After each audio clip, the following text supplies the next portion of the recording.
लंबे बालों वाली बहू। अंजलि ने बचपन से कभी बाल नहीं कटवाए होते, जिस वजह से उसके बाल उसकी हाइट से भी लंबे होते हैं। एक दोपहर उसकी मम्मी अंजलि के बाल बांध रही होती है। सुन, लंबे बाल देखने में तो सबको अच्छे लगते हैं, लेकिन जब इनका ख्याल रखने की बात आती है ना, तो कोई तेरे बालों पर मेहनत नहीं करेगा। कुछ समय बाद ससुराल जाएगी, इसलिए क्यों नहीं इन्हें थोड़ा कटवा ले। कैसी बात कर रही हो मम्मी? आप मेरे साथ मेरे बालों पर मेहनत तो करती ही हो, और चाहे कुछ भी हो जाए, अब मैं अपने बाल नहीं कटवा सकती। और आपको वजह तो पता ही है। अपनी बेटी को इतना खुश देखकर उसकी मम्मी आगे कुछ नहीं बोलती। इसके कुछ महीनों बाद ही अंजलि की उत्कर्ष के साथ शादी हो जाती है। तुम्हारे बाल बहुत अच्छे हैं, मेहनत साफ दिखती है। मतलब तुम भी इन पर मेहनत करने के लिए तैयार हो? अरे मुझे क्या मेहनत करनी होगी, चलो जो भी हो बता देना, गुलाम हाजिर हो जाएगा मैडम। पति की बात सुन अंजलि हंस पड़ती है। दिन बीतने लगते हैं, सब कुछ अच्छा चल रहा होता है, लेकिन सिर्फ उसी दिन तक जब तक सिर धोने की बारी नहीं आती। और वो दिन आते ही अंजलि उत्कर्ष के पास जाती है। सुनिए ना, मैं अकेले हेयर वॉश नहीं कर सकती, प्लीज हेल्प कर दो। अरे यार, आज तो बहुत इम्पोर्टेंट मीटिंग है, जल्दी ऑफिस पहुंचना है। कल कर लेना, पक्का मदद कर दूंगा। सॉरी यार। उत्कर्ष वहां से चला जाता है, जिसके बाद अंजलि शैम्पू की बोतल लिए सास के पास जाकर उनसे मदद मांगती है। जहां अंजलि की बात सुन सास जोर जोर से हंसने लगती है। बावड़ी हो गई है क्या? तेरे बाल धोऊंगी।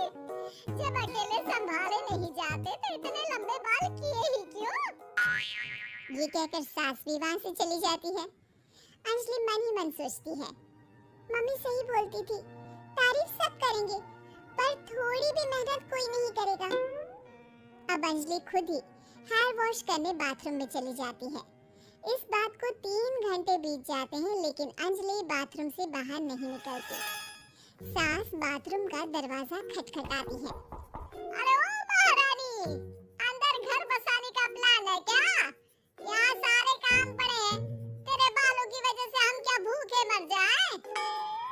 सास की आवाज सुन अंजलि अगले ही पल बाहर निकल आती है, लेकिन सही तरीके से सिर नहीं धुलने पर उसके आधे बालों में शैम्पू और बाकी बालों से पानी बह रहा होता है।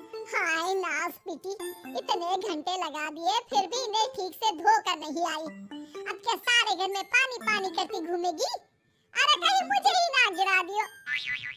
आज तक कभी अपने आप हेयर वॉश नहीं किया, हमेशा मम्मी हेल्प कर देती थी, इसलिए टाइम लग गया।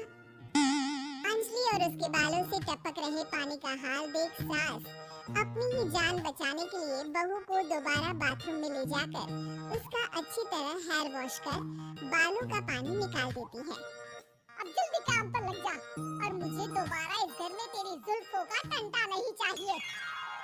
सास की बात मानकर अंजलि चुपचाप काम पर लग जाती है। इसी तरह दिन बीतने लगते हैं, जिसमें अब अंजलि हेयर वॉश के लिए आधे दिन का समय लेकर अपने घर आने लगती है। पर सास को इससे भी दिक्कत हो जाती है, जिसके चलते धीरे धीरे अंजलि के लिए अपने बालों का ख्याल रखना मुश्किल होने लगता है। न तेल लग रहा है, न समय से हेयर वॉश हो रहा है, और बालों में कंघा घुमाए तो हफ्ते बीत जाते हैं। मुझसे अपने बालों की ऐसी दुर्गति देखी नहीं जा रही।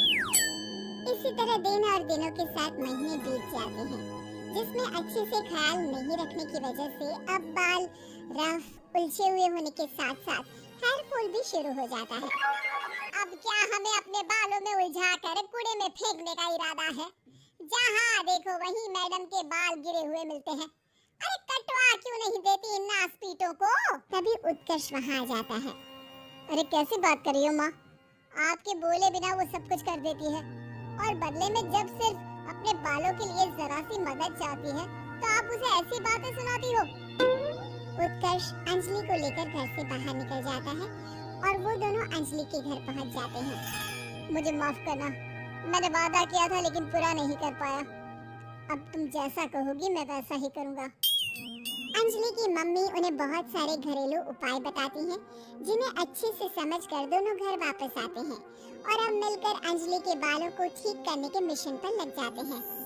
अरे पत्नी की सेवा में तो ऐसे लगा है जैसे इसके बालों में से खजाना निकल आएगा। इसी तरह कुछ महीने बीत जाते हैं और धीरे धीरे अंजलि के बाल पहले जैसे हो जाते हैं। आधा सफर तो कंप्लीट हुआ, अब आधा बचा है। हाँ? कौन सा आधा? मैं समझी नहीं। मम्मी। अब अपनी मम्मी को बहू की कीमत समझाने के लिए पहले उत्कर्ष उनकी सब सहेलियों को घर बुला लेता है और फिर अंजलि को उनके सामने लेकर जाता है, जिसे देख वहां बैठी सास की सभी सहेलियों का मुंह खुला का खुला रह जाता है। अरे वाह, तेरी बहू के बाल कितने सुंदर हैं। आज से पहले हमने कभी इन पर ध्यान कैसे नहीं दिया।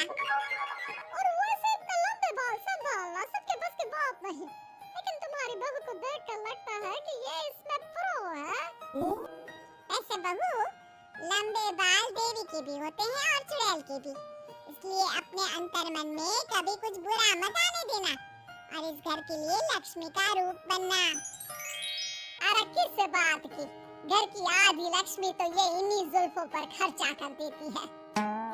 सास की इस बात पर अंजलि तुरंत पैसे ले जाकर सास के हाथ में रख देती है। अब मुझे सबके सामने नीचा दिखाने के लिए पैसे दे रही है क्या? नहीं मम्मी जी, पैसे आपको इसलिए दिए हैं क्योंकि ये उन्हीं बालों की कमाई है जिन्हें आप रात दिन कोसती रहती हैं। अगर आप वो सब नहीं करती तो मेरे बाल खराब नहीं होते और ना ही मैं ये पैसे कमा पाती। हाँ? क्या मतलब है? कहना क्या चाहती हो? मैं शादी के पहले से ही एक हेयर केयर यूट्यूब चलाती हूँ, जहाँ शादी के बाद और बालों के हाल की वजह से मैं इनएक्टिव हो गई थी। पर उस दिन जब उत्कर्ष और मैं मम्मी के पास उपाय पूछने गए तो आइडिया आया कि अपनी हेयर प्रॉब्लम्स ओवरकम करने के साथ साथ इस प्रोसेस की वीडियो बनाकर उसे भी यूट्यूब पर डाल दूं तो। और अंजलि के इस आइडिया से वीडियो हिट हो गई, चैनल के सब्सक्राइबर भी बढ़े, साथ में व्यूज और पैसे भी मिले जो इसने आपको देने के लिए सोचा। बहू की बातें सुन सास को अपने बर्ताव पर पछतावा होता है और अब सास, बहू और पति सब मिलकर हेयर केयर और यूट्यूब चैनल पर काम